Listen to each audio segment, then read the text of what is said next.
Brilliance Audio presents Electric Brain, How the New Science of Brainwaves Reads Minds, Tell Us How We Learn, and Helps Us Change for the Better, by R. Douglas Fields, performed by Adam Verner.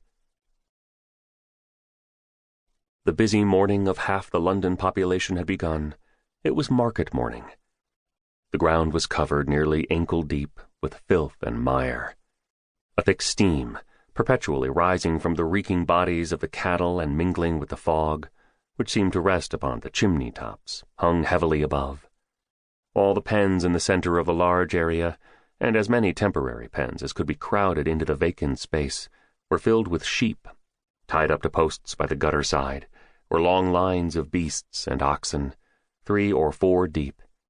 Countrymen, butchers, drovers, hawkers, boys, thieves, idlers, and vagabonds of every low grade were mingled together in a mass.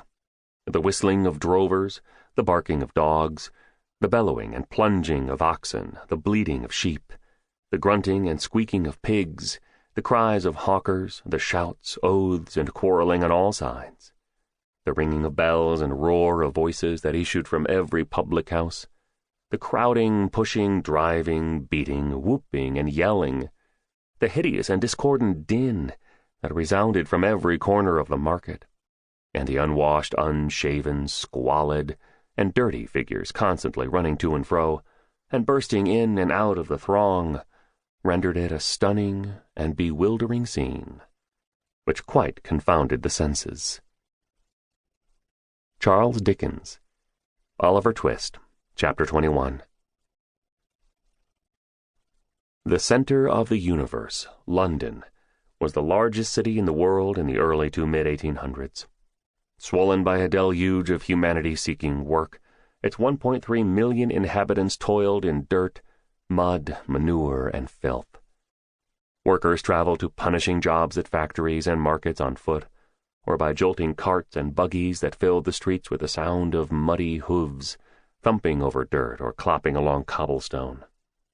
Medicine mired in ignorance and superstition operated amid the slums spanning the gray city, accretions of decrepit one-room dwellings heated by smoldering coal, lacking running water and sanitation. Women died miserably in childbirth, or shortly afterward from infection. Others were taken abruptly by cholera, tuberculosis, and diseases of unknown origin. Yet the upper crust enjoyed lives of leisure and luxury, living in opulent multi-room homes and estates graced with exquisite furnishings and elaborate gardens. The house and grounds were kept, and the lavish meals prepared, by servants. Never having cause to venture into the less desirable parts of town, the wealthy met the poor only in their role as master of those in their employ. Wealthy women were expected to occupy themselves with running their homes and maintaining intricate social lives, while gentlemen of means sought camaraderie, entertainment, and commerce among other men of means. Many such men satisfied their curiosity by dabbling in natural philosophy, becoming dilettante experimentalists. This particular hobby was available only to men who had the means to obtain the equipment and resources necessary for scientific experimentation, as well as the time to devote to scholarly but unprofitable pursuits. Essential to the advancement of this amateur science was membership in the many social clubs and societies, where gentlemen assembled to share and discuss their observations, launching, for example, the Geological Society in 1807 and the Astronomical Society in 1820. At the same time, public lectures by professors at universities were a source of entertainment and enlightenment for interested and educated citizens. The wealth of these gentlemen patrons helped support the research of university doctors and scholars. But such public displays also required that academics be part scientist and part showman. On May 16, 1837, scientific instrument maker Edward Clark met with several other London gentlemen, including a chemist and a wealthy wine merchant, to launch a new society devoted to the scientific exploration of electricity.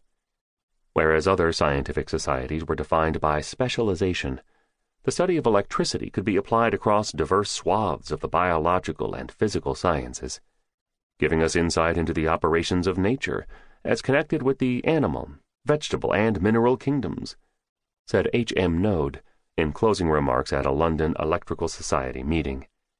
This broad scope of inquiry was in addition to the obvious technological potential of electricity to revolutionize industry, bring light to the night, replace steam power, and, although this was beyond imagination at the time, lead to the development of microelectronics that would usher in the digital age.